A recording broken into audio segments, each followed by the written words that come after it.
स्वागत है दोस्तों, कैसे हैं आप लोग। आज हम बात करेंगे यहाँ पर जून करंट अफेयर्स के बारे में। तो चलिए चलते हैं क्वेश्चन नंबर फर्स्ट की तरफ। अगर आपने हमारा चैनल सब्सक्राइब नहीं किया है तो प्लीज़ सब्सक्राइब कर लीजिए। आते हैं क्वेश्चन नंबर फर्स्ट पे। वह केंद्रीय मंत्रालय जिसके द्वारा मध्याह्न भोजन योजना का संचालन किया जाएगा। मध्याह्न भोजन योजना का संचालन कौन करता है, तो इसके बारे में हम आपको बता दें। यह एक स्कूली भोजन कार्यक्रम है जिसका संचालन शिक्षा मंत्रालय करता है, क्योंकि स्कूल जितने भी हैं वह शिक्षा मंत्रालय के अंतर्गत आते हैं। तो इसका जो भी कार्यक्रम होगा वह शिक्षा मंत्रालय चलाएगा। यह क्यों किया जाता है, तो इस पहल के तहत सरकारी निकाय, जितने भी सरकारी निकाय हैं, सरकारी स्कूल हैं और सरकारी सहायता प्राप्त जितने भी मदरसे हैं, उनमें जो भी बच्चे पढ़ते हैं उनको मिड डे मील के रूप में मुफ्त भोजन उपलब्ध कराया जाता है। केंद्रीय शिक्षा मंत्रालय द्वारा यह पहल की गई है। और जो मध्याह्न भोजन था, अभी कोविड टाइम में स्कूल्स बंद हैं, तो बच्चों को प्रत्यक्ष लाभ पहुंचाने के लिए केंद्रीय शिक्षा मंत्रालय ने मौद्रिक सहायता प्रदान करने की स्वीकृति दी हुई है। तो उनको मिड डे मील का फ़ायदा पहुंचाने के लिए उन्हें मौद्रिक सहायता भी प्रदान की जाएगी। यह स्कूली भोजन कार्यक्रम है जिसे स्कूली उम्र के बच्चों को पोषण स्थिति उनकी और भी बेहतर हो सके, घरों में उनको उतना खाना न मिलता हो या कमज़ोर वर्ग से हो, उनको प्रॉपर खाना दिया जा सके, अच्छा खाना मिल सके, इसके लिए यह योजना चलाई गई है। तो इसका राइट आंसर है शिक्षा मंत्रालय। आते हैं नेक्स्ट क्वेश्चन पर। देश का प्रथम केंद्र शासित प्रदेश जिसके द्वारा नीति आयोग की तर्ज पर राज्य इंस्टीट्यूशनल फॉर फ्यूचर ट्रांसफॉर्मेशन का गठन किया गया।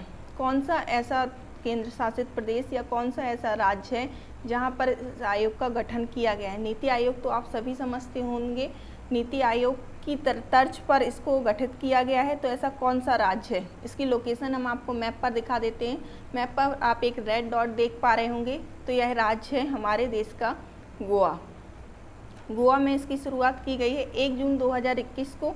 गोवा सरकार ने नीति आयोग के तर्ज पर Goa institutional for future transformation का गठन किया है। इसकी स्थापना 1 जून 2021 को की गई। राज्य सरकार नीति निर्माण और इसके कार्यवहन पर, जो नीति निर्माण होते हैं और जो प्रदेश का कार्यवहन और नीति निर्माण होगा उसकी सलाह और मार्गदर्शन के लिए इसको गठित किया गया है। अब कोई भी संवैधानिक कार्य होता है तो उसके संवैधानिक तरीके से उसको स्वीकृति भी प्राप्त करनी पड़ती है। तो जो भारतीय संविधान है उसके अनुच्छेद 309 के तहत केंद्रीय मंत्रिमंडल द्वारा इसको स्वीकृति प्राप्त है। तो इसका राइट आंसर क्या है, गोवा। और कौन से अनुच्छेद के तहत, अनुच्छेद 309 के तहत। आते हैं नेक्स्ट क्वेश्चन पर। महिला एकल में शीर्ष रैंकिंग, जो महिला एकल हुआ था उसमें शीर्ष रैंकिंग हासिल करने वाली पहली एशियाई खिलाड़ी, इनकी फ़ोटो हम आपको दिखा देते हैं। अगर आप पहचानते हैं तो प्लीज़ इनका नाम कमेंट में बताइए, बाकी हम आगे डिस्कस करते हैं ये कौन है। ये एक जापानी टेनिस खिलाड़ी हैं जिन्होंने महिला टेनिस संघ द्वारा नंबर 1 स्थान हासिल किया है। ये पहली एशियाई खिलाड़ी बनी है जिन्होंने नंबर 1 स्थान हासिल किया है। इन्होंने इससे पहले भी कुछ ग्रैंड स्लैम और कुछ चैम्पियनशिप जीत चुकी हैं। तो हम आपको बता दें, ये महिला एकल में शीर्ष रैंकिंग हासिल करने वाली पहली एशियाई खिलाड़ी हैं और इन्होंने 4 बार ग्रैंड स्लैम एकल चैम्पियनशिप जीत चुकी हैं। एक इनके साथ एक किस्सा हुआ था। फ्रेंच ओपन जब हुआ था उस टाइम पे नाओमी ओसाका ने टूर्नामेंट के दौरान प्रेस से बात करने के लिए मना कर दिया था, जिससे फ्रेंच ओपन ने इन पर $1500 का जुर्माना लगा दिया था। तो ये है हमारी नाओमी ओसाका। आते हैं नेक्स्ट क्वेश्चन पर। बोध गया में बुद्ध इंटरनेशनल, बोध गया है जो बिहार में है, यहाँ पर बुद्ध की बहुत ही बड़ी मूर्ति स्थापित की जा रही है। भाई उसकी ऊंचाई कितनी है, हमसे ये पूछा गया है। बुद्ध की कुछ इस टाइप की मूर्ति यहाँ पर स्थापित की जाएगी। लेटे हुए बुद्ध की प्रतिमा होगी। यह कितने फुट की है ये हमें बताना है। तो यह 100 फुट की होगी। इसको कलकत्ता के कुछ कारीगर 22 कारीगरों ने मिलकर इस टीम को कलकत्ता के 22 कारीगरों की टीम ने मिलकर इसको 3 महीने में बनाया है। 3 महीने में इस मूर्ति को 100 फुट की मूर्ति को बनाया गया है। ये किससे बनी है, तो यह फाइबर ग्लास से बनी हुई है। फाइबर ग्लास से बनी यह मूर्ति है जिसमें भगवान बुद्ध लेटे हुए हैं। लेटी हुई प्रतिमा उनकी इसलिए क्योंकि अंतिम बीमारी के दौरान उनकी ऐसी स्थिति को दर्शाती है। जब वो बीमार थे तो उनकी अंतिम बीमारी के टाइम की ये मूर्ति की स्थिति को दर्शाने के लिए इसको बनाया गया है। इससे पहले वहाँ पर एक बुद्ध प्रतिमा पहले से ही मौजूद है जिसमें वह 80 फुट की बुद्ध प्रतिमा है और उसमें भगवान बुद्ध मुद्रा में जैसे कि मूर्ति ध्यान मतलब ध्यान की मुद्रा में बैठे हुए हैं, उसमें ये जो मूर्ति बन रही है इसको बनाने में 55 लाख की लागत लगी हुई है और बिहार की धर्म नगरी कहे जाने वाले गया में इसको स्थापित किया जाएगा। तो इसका राइट आंसर है 100 फुट। आते हैं नेक्स्ट क्वेश्चन पर। किस राज्य में खोजी गई झींगुर की नई प्रजाति? झींगुर की एक नई प्रजाति खोजी गई है जिसका नाम है इंडीमिमस जयंती। तो इसका नाम ऐसा क्यों रखा गया है? इसका नाम रखा गया है इस प्रजाति का जो गुफा में इसके खोज करता है, जो प्रोफेसर हैं जिनने इस गुफा को खोजा है, इस झींगुर की नई प्रजाति को खोजा है, उनके नाम पर इसका नाम रखा गया है। उनका नाम है जयंत विश्वास और इस प्रजाति का नाम रखा गया है इंडीमिमस जयंती। यह कहाँ मिली है? तो यह छत्तीसगढ़ के कुर्रा गुफाओं में पाई गई है। छत्तीसगढ़ के कुर्रा गुफाओं में इन झींगुर की नई प्रजाति को खोजा गया है। इनमें एक नई तरीके की कला है। इसमें जो नर प्रजाति के झींगुर होते हैं उनको ध्वनि उत्पन्न नहीं कर सकते और जो मादा प्रजाति के झींगुर होते हैं उनको सुनाई नहीं देता है। तो इनसे मनुष्यों के लिए जो श्रवण यंत्र होते हैं उनको डिजाइन करने में मदद मिल सकती है। कैसे ये, अगर ये ध्वनि नहीं निकाल सकते तो कैसे ये संचार करते हैं, कैसे अगर मादा सुन नहीं सकती है तो वो कैसे इनकी बातें समझती होंगी, मतलब कैसे ये कम्युनिकेट करते हैं एक दूसरे से, इनको समझ के हम श्रवण यंत्र डिजाइन कर सकते हैं। क्योंकि यह प्रजाति जो होती है वो दीवार की गुफाओं की दीवारों पर चिपक कर अपने पेट या शरीर के किसी भी अंग को टकराकर संचार करती है, इसलिए यह खास है। तो इसका राइट आंसर है छत्तीसगढ़ की कुर्रा गुफा। आते हैं नेक्स्ट क्वेश्चन पर। किस देश ने अपनी अर्थव्यवस्था को बढ़ावा देने के लिए श्रीलंका के साथ 200 मिलियन अमेरिकी डॉलर की मुद्रा विनिमय सुविधा को मंजूरी दे दी है? मुद्रा विनिमय क्या है, इससे हम थोड़ा सा डिस्कस कर लेते हैं।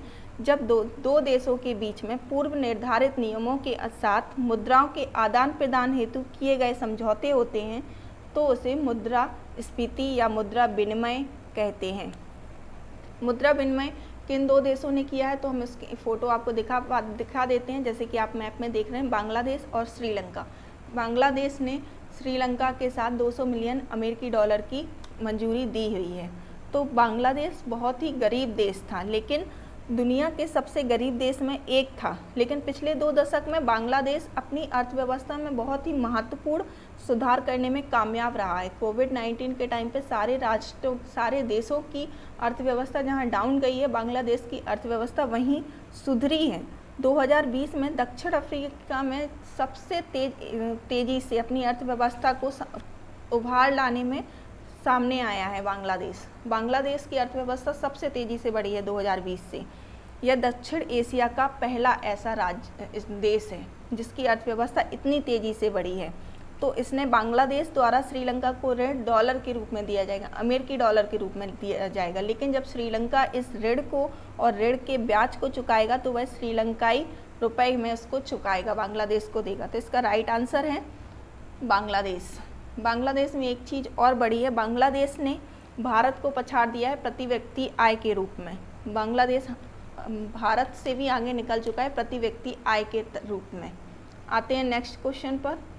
भारत के राष्ट्रीय सुरक्षा सलाहकार ने किस भारतीय तट रक्षक बल के स्वदेशी जहाज को जहाजी बेड़े में शामिल किया? यह स्वदेशी जहाज है जो राष्ट्रीय सुरक्षा सलाहकार ने भारतीय तट रक्षक बल में शामिल किया है।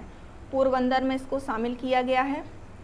यह तटरक्षण पोरबंदर में स्थित रहेगा। तो 29 मई 2021 को इसको शामिल किया गया है। राष्ट्रीय सुरक्षा सलाहकार कौन है? तो हमारे देश के राष्ट्रीय सुरक्षा सलाहकार अजीत डोभाल हैं, जिन्होंने शनिवार को गोवा शिपयार्ड लिमिटेड द्वारा इस जहाज को डिजाइन करने वाला है गोवा शिपयार्ड लिमिटेड। इसके द्वारा डिजाइन जहाज को भारतीय तटरक्षक के लिए बनाए गए अपतटीय गश्ती जहाज होते हैं उसमें सजग को ऑनलाइन तरीके से शामिल किया गया है। तो वह जहाज कौन सा है? सजग। उसको ऑनलाइन तरीके से अपतटीय गश्ती जहाज के रूप में शामिल किया गया है। इसमें उन्नत तकनीकी के संचार उपकरण, नेविगेशन, मशीनरी और सेंसर का प्रयोग किया गया है। जैसे कि जितने भी इसमें सारे के सारे मॉडर्न तरीके के उपकरणों का प्रयोग किया गया है। तो यह पोरबंदर में स्थित होगा। इसका राइट आंसर है सजग। आते हैं नेक्स्ट क्वेश्चन पर। 3 मई को विश्व भर में कौन सा दिवस मनाया गया? हमें बताना है। तो जैसे कि आप फोटो में देख पा रहे हैं, वर्ल्ड प्रेस फ्रीडम डे मनाया गया है 3 मई को। यह कौन मनाता है? इस साल की इसकी थीम बता देते हैं। इस साल की इसकी थीम है सूचना से जन कल्याण। 1991 में यूनेस्को और संयुक्त राष्ट्र के जन सूचना विभाग ने यह दिवस मनाने का फैसला लिया था। इस दिन से शुरू नहीं हुआ था, 1993 से बाद में यह शुरू हुआ है यह दिवस को मनाना। ऐसा क्यों किया जाता है? जैसे कि व्यक्तियों को अभिव्यक्ति की स्वतंत्रता बनाए रखने के लिए इस दिवस को मनाया जा सकता है। जो भी व्यक्ति कुछ अपनी अभिव्यक्तियों को व्यक्त करना चाहता है वो उसके लिए प्रेस की स्वतंत्रता दी जाती है। ऐसा नहीं कि हम कुछ बोल नहीं सकते, जैसे अंग्रेज़ों के टाइम पे ज़बरदस्ती प्रेस को बैन कर दिया जाता था। अगर हम कुछ भी उसमें क्रांतिकारी लोग कुछ भी छापते थे तो अगर उसको माना गया कि यह देशद्रोही या कुछ भी उकसाने वाले लोगों में हिंसा भड़काने का कार्य कर रहा है तो उन प्रेस को जब्त कर लिया जाता था। तो अभिव्यक्ति की स्वतंत्रता को बनाए रखने के लिए इस दिवस को मनाया जाता है। भारत में प्रेस की स्वतंत्रता संविधान के अनुच्छेद 19 के तहत आता है, क्योंकि संविधान का जो अनुच्छेद 19 है उसमें अभिव्यक्ति की आज़ादी का मूल अधिकार दिया हुआ है जो प्रेस की स्वतंत्रता को सुनिश्चित करता है। तो आते हैं, इसका राइट आंसर होगा अंतर्राष्ट्रीय पत्रकारिता स्वतंत्रता दिवस। आते हैं नेक्स्ट क्वेश्चन पर।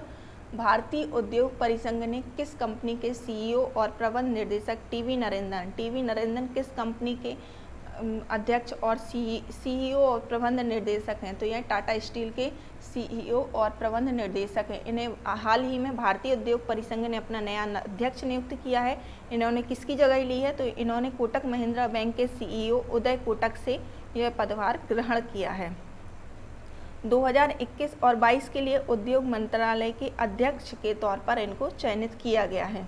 इन्होंने इससे पहले भी कुछ इनकी उपलब्धियां रही हैं। 1 नवंबर 2013 को टाटा ग्रुप में इन्होंने प्रबंध निर्देशक के रूप में ये चयनित हुए थे, 1 नवंबर 2013।